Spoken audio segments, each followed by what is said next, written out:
Miguel is a character that does more damage to Gojo than Jogo could, takes more of a beating from Gojo than Yuta could even fathom, and holds one of the most potent special grade curse tools in the entire series of Jujutsu Kaisen. And despite all that, he's only in 10 pages of the entire manga. So, let's talk about him.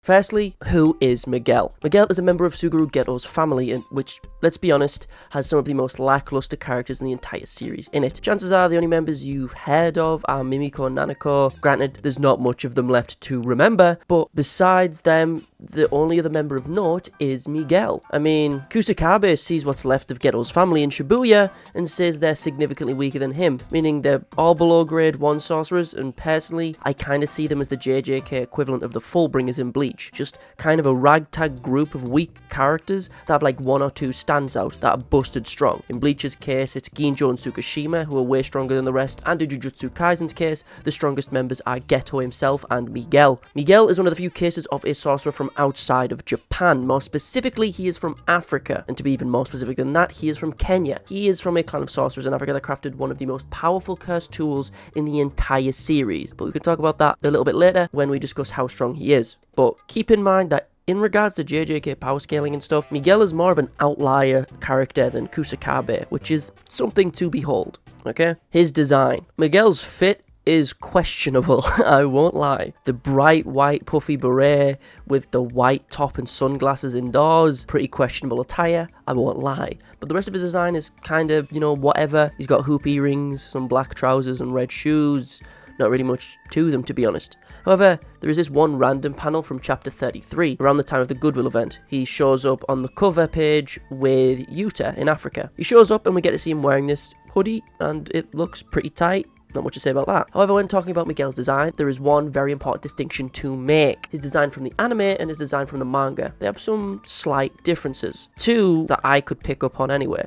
Number 1, his glasses. In the manga, his glasses just kind of stick to his face like Morpheus from the Matrix, which makes it even more impressive when you realise that they've never come off. Even during this scuffle of his that I'll discuss later, the glasses stay on. In the JJK Zero anime adaptation, however, they added temples to his glasses, and that's the name of the things that like go over your ears, like the handles. So they're like actual glasses in the anime. Also, the other difference in his design is just how big he is. Like in the manga, he looks a hell of a lot skinnier and a lot less bulkier. Good to the anime version, this dude looks like a mountain. Like Mappa decided to give this man some creatine when making him. Good lord. Look at this side by side, like god damn. Also, one last thing to mention that isn't his design, but is about how he speaks. Gojo says he talks like Bobby Olagun, which is like really pretty cool and kind of a weirdly specific reference to make. If you don't know, Bobby Olagun is like this funny old school MMA guy from like back in the early days of mixed martial arts, and he's also like a comedian in Japan, which is like a very specific and niche reference for Gege to make. But yeah, Bobby Olagun's pretty funny, and it's kind of intriguing that Gege makes that comparison. Not much else to say about his looks. Let's talk about his actions. Well, what does he actually do? As I said, Miguel is a member of Geto's family. This is important as the majority of panel time we get of him is during Jujutsu Kaisen Zero, with minor cameos and mentions throughout small sections of Jujutsu Kaisen's main story. In Jujutsu Kaisen Zero, Miguel is acting as one of Geto's commanders during the night parade. His actions during said night parade cause him to be described as the MVP of the night parade by Akutami himself. However, after the events of the night parade of 100 demons, Gojo recruits him, kind of against his will, to train Yuta in Africa, whilst the two of them try to find more of the black rope that was used in Miguel's fight against Gojo, which I broke down in this video, and we'll discuss a little bit later in this video. But unfortunately, whilst Miguel manages to seemingly train Yuta whilst the two are in Africa, they aren't successful in their mission to find black rope, which bites the sorcerers later on when they try to free Gojo in the prison realm. As the black rope has the ability to disrupt curse techniques, it may have been able to free Gojo, but as I say, Miguel and Yuta were unsuccessful in finding more. Can he throw hands? The only thing we have to scale Miguel's abilities is pretty much what we have from the JJK Zero manga, which is pretty much nothing, and the JJK Zero movie, which is slightly more than nothing. So we have the fact that Geto was confident enough in Miguel's skills that he should be the one to hold Gojo off for 10 to 12 minutes, which in of itself, with how highly Geto thinks of Gojo, is a pretty big deal. That Geto is confident that Miguel could do this. Granted, you can say that Geto knows Gojo isn't going, to go all out against his family, but even still, it's ridiculous that Miguel is lasting any amount of time against Gojo. I mean, just look at all of his other fights. He is usually out for blood, even if he's joking around. Basically, Miguel holding Gojo back boils down into Miguel taking a beating, whilst also trying to fight back with his special grade curse tool, the Black Robe, which is one of the 2 curse tools on the planet that can breach the Limitless. Now, Miguel takes a beating here. If you go by the manga, he gets fought off screen and knocked onto a rooftop by Gojo, to which he takes no visible damage. But Gojo does complement his resilience. Miguel then proceeds to do more damage to Gojo than Jogo, Hanami, Mahito and Choso did combined due to the curse technique of the Black Robe. That's all we get in the manga. Like, this is all we get. These few pages is this entire scuffle in the manga. The movie goes a bit more in-depth and makes him look a whole lot better. He reacts to some of Gojo's attacks. Whilst it is clearly very one-sided, Miguel is doing stuff. This interaction takes 2 minutes on screen. He says he has 12 minutes left at the beginning, then at the end he says he has 10 minutes left. So 2 minutes have passed here, and he's taken relatively negligible damage. Like, let me put it like this. Miguel in both the anime and manga takes damage from Gojo, right? But in the anime, he takes a much larger amount. Yet despite that, the glasses never come off his face. Like, this man is an absolute tank. He is fighting with, reacting to, and holding back the strongest sorcerer alive at this time, without seemingly having a cursed technique on top of that. So you could argue that he is one of the strongest characters without curse technique, obviously including like Shibuya, Yuji, Kusakabe, and himself. Like, he is a defensive powerhouse, right? And he's also one of the few characters to ever do damage to Gojo. More than Jogo, One Finger Sukuna, Choso, Hanami, Mahito. He did more damage than all of them, which is crazy. Granted, it's simply due to the fact that the Black Robe can push through the Limitless, but even still, the fact that that's a thing is still ridiculous. Also, do note this. All these punches that we see Miguel taking here are more than likely infused with blue, as the Limitless is active around Gojo. That means these punches' attack potency are a hell of a lot more brutal than they look. Just look at this panel of Hikari and Yuta saying that they threw up after being hit with one blue infused punch. And look at how many Miguel takes. Like, Miguel is an absolute tank. Granted, I say this, but Miguel is clearly more so on the back foot in this interaction, okay? Yes, he is reacting to some of Gojo's attacks and defending against some, but a lot of them he is just eating, which says wonders about his defense, but makes his reaction time a little bit lesser.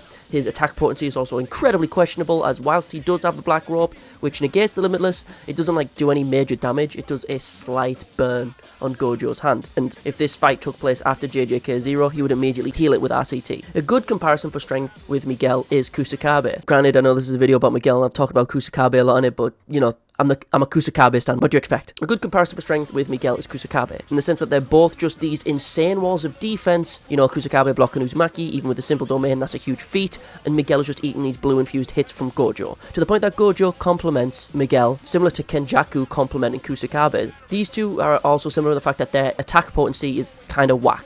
Like, they both seemingly lack curse techniques. With Kusakabe, we know this for a fact. With Miguel, it's pretty much just a really high possibility.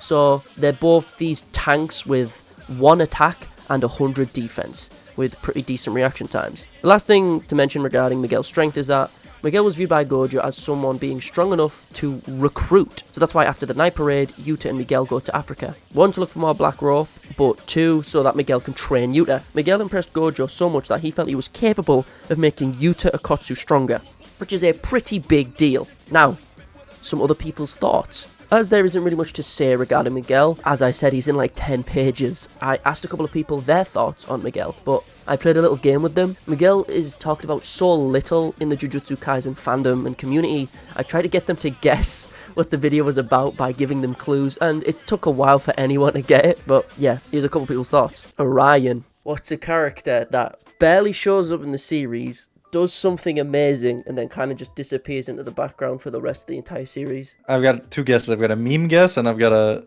real guess. Meme first. Miguel. That's it, baby.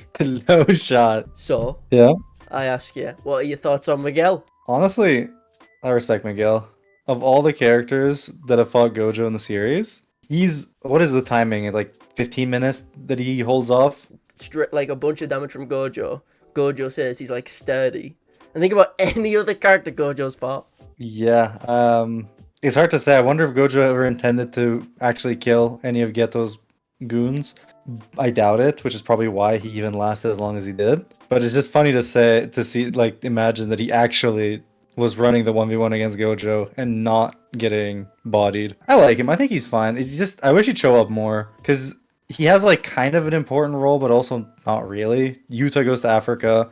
Miguel's supposed to be the guy showing him around. They're looking for the black rope. They're training as well, I guess. And yet we see none of that. I mean, he's the MVP according to Gege, so who am I to sit there and be like, you know what? Nah, he's the nobody. You could say, like, I don't know, Gojo was worried about Yuta, so he could, like, he maybe wanted to rush to, you know, JJK as soon as possible. But, you know, that man Miguel just got in his way. I wish I could say that, but I don't think Gojo even wanted to rush there. Like, he sent in Panda and Inumaki practically because he knew they'd get fucking destroyed. The game changes. Like, he knew they'd get absolutely bodied, but they wouldn't get killed. So I feel like it's not so far-fetched to assume that he'd, you know, let Yuta handle it. So even if Miguel lasted as long as he did, like, even then I'm like, how much of that is Gojo letting him live versus Miguel actually being strong? But then you also have to consider that Zero is way before half the stuff in the mainline manga gets created. Oh yeah. Like we got like no domains. We don't even know if Miguel's got a curse technique. You can look at that and be like, maybe Miguel is actually way stronger because he's supposed to be in that relative tier if he's actually hanging around Gojo. And it's not a complete mismatch. But... Look, I'm just saying, you put Kashimo in that same spot and Kashimo gets folded in 2 seconds. Mookie. Okay, so I want you to guess the character. They show up, have an amazing feat, then disappear, and are mentioned very sparingly. Who do you think it is? Nabito? No. Kusakabe? No, mentioned less. Is it Yuki? No. Good feats. Really mentioned. Is it Kiara? No, it's not Kirara. Kirara's feats are weird. I don't know if they're great, but they're like strange. But that's not it. Okay, wait, are they grade 1? Like, what's their grade? They don't. This might be a clue. They don't have a grade. What? Is it Hikari? No. Not Hikari. Is it Maki? No. Is it Ino? No. This is gonna piss you off. Wait, is it Kamo? No. I don't know what else to give you, man, without giving it away. They're not a sorcerer. They're not classed as a sorcerer, but they're human. Is it Urarame? It is not. Is it Miwa? Who? Miwa. Fuck no. What feats does Miwa have? Fucking no, like, bro, you're saying shit that does, like, there's no other fucking, like, the character you could be talking about is probably either, is it Mei? No. They're not classed as a sorcerer, but still human. So that means they are a curse user. Who is it? You dirty little boy. I know exactly who you're talking about. Who is it? This is one of Ghetto's friends. Come on, man. Oh, is it fucking Miguel? It's fucking Miguel. Tell me, what are your thoughts on Miguel? Alright, check chat. This is basically my thoughts. Fucking shut the fuck. I mean, he's cool. He's black. He's cool and black. That's it. That's all you got. Jaded. He has very extravagant feats, right? Despite having very little screen time. I guess Kusakabe. I've already done a video on Kusakabe. Is he alive? Yes. Well, we have no reason to believe he's dead. I fucking hope he's not dead. What? Okay, no reason to believe he's dead. Has very extravagant feats. Is he in the Culling Games? He is not. He's not in the, so this is way back. But has really good feats? Like, way higher feats than he has any, like, need to have. I mean, bro, not a Culling Games player. Has he appeared since the start of the Culling Games? He has one panel just before the Culling Games. What? A singular panel. I gotta see, cause there's no way I can't guess this. Who am I? Miguel? Yeah, it's fucking Miguel. Oh my god, Miguel. Oh fuck, yeah. Miguel. Crazy feats that guy has. Well, he has, for like a character who shows up sparingly. He holds, you know, Gojo back for 10 minutes. You can argue he was holding back because Ghetto's like, well, I knew you weren't going to kill any of them anyway. I mean, he's only using one 6-eye, so... Is it like a Sharingan kind of thing, I guess? Well, Gojo puts on the blindfold so that, like... Because you know how he just, like, it tires at his brain when the 6 eyes are, like, constantly working or whatever? Kind of like Kakashi with the Sharingan, so he covers one up, which in theory is to, like, nullify the effect of the 6 eyes, so that way his brain isn't overworking. But now that I think about it, I never realized that he was just, like, single eye. I never really thought about it that much. But even still, You could add. No, there's still blue amplified Gojo That's what I punches. was Like saying. that doesn't really change. could- So okay, for one, Miguel is one of the only few sorcerers, or pretty much the only sorcerer that we know of who exists overseas. Okay, that's the first thing about Miguel that's pretty interesting because I forget the exact reason of why it occurs. It's something to do with Tengen's barrier, where it's like, oh no, CE cursed energy can only be optimized within Tengen's barrier, but Miguel clearly finds a way to optimize it regardless, right? JJK 0, the scaling for JJK 0 has always been weird, right? Because like for one, or there definitely are ideas in JJK 0 that didn't exist in Gege's brain compared to like the the rest of the series. For example, Sukuna wasn't even a thought when JJK 0 was being written, right? So it's like we definitely have like some aspect where like these things are undone and definitely like wouldn't have happened, or not. I want to say definitely not because I'm not in Gege's head, right? But they definitely maybe wouldn't have occurred, judging by the consistency that follows, making JJK 0 very inconsistent, right? Like if Geto got Rika, basically, then his chances of beating Jujutsu High go up to 99%. That doesn't really sound like something that would have happened when Gojo's just the undeniable power ceiling of the verse in the normal story. I doubt something like that would have played. It doesn't really make a lot of sense. Obviously, Miguel power-wise, okay? Especially after the statement about Gojo's blue amplified punches being, Gojo blue amplified punches, the things where Yuta and Akari both get knocked out, or not knocked out, they get knocked to the point where they're throwing up after one punch. Miguel takes a load of them, okay? Like a whole lot of punches, right? For 12 minutes. Yeah, for he takes 12 minutes worth of punches from Gojo, punches and kicks. He is using Infinity throughout the fight, so I mean, I don't think it's too crazy to say like, yeah, he's also using blue amplified punches, right? Because it's like whenever Gojo punches, he's just really using blue amplified punches. He used them against Jogo. It's this thing that Hanami says where it's like, yeah, Yuji, don't compete with that guy, because like for what's a strike to you, for what's a strike for that guy are completely two different things, because his are just blue amplified. They're not just like your standard like cursed energy infused punch. So Miguel taking those is obviously crazy impressive, okay? The only concern when it comes to scaling Miguel is like, okay, we brought this up like before, right? Where it was like, okay, Gojo is only using one 6-eye. He covers one of his 6-eyes, so that way he doesn't have to feel the effects of using the 6-eye all the time, right?